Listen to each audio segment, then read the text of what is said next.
আসসালামু আলাইকুম প্রিয় viewers, welcome to Sathi recipe house. আজকে আর একটা নিউ রেসিপি নিয়ে আসলাম।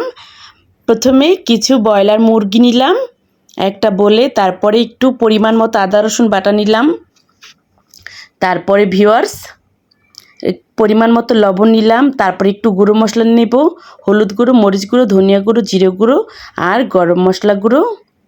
তারপরে ভালো করে মিক্স করে নেব, প্রায় মিক্স করে 10 মিনিট রাখবো রেস্টে।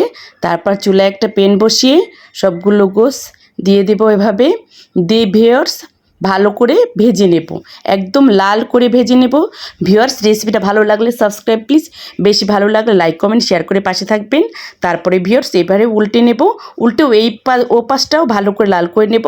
তারপরে এইদিকে ওই বোলটাই আবার একটু গুঁড়ো মশলা নিব, একটু হলুদ গুঁড়ো, মরিচ গুঁড়ো, ধনিয়া গুঁড়ো, আদা রসুন বাটা, লবণ, গরম মশলা গুঁড়ো, আবার জিরে গুঁড়ো। তারপর আর একটু এই যে কিছু পেঁয়াজ কুচি, তারপর কাঁচামরিচ কুচি, রসুন কুচি আর টমেটো কুচি। তারপরে খুব ভালো করে মিক্স করে একটু সামান্য পানি দিয়ে নেব, দিয়ে ওই তো ভাজা গোশগুলো এখন তুলে ফেলবো। ভিউয়ার্স রেসিপিটা আপনারা নিজেরাও তৈরি করে খেয়ে দেখবেন, খুবই মজাদার এবং ইউনিক একটা রেসিপি, খেয়ে দেখবেন ভালো লাগবে।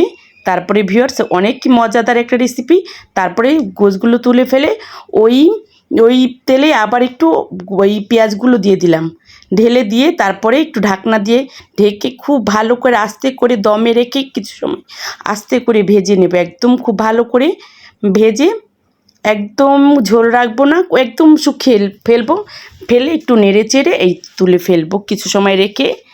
একবার ট্রাই করে দেখবেন, খুবই মজাদার ইউনিক রেসিপি, না খেলে আসলেই মজা বুঝবেন না, একবার তৈরি করে খেয়ে দেখবেন। আসসালামু আলাইকুম ভিউয়ার্স, আল্লাহ হাফেজ, ভালো থাকবেন।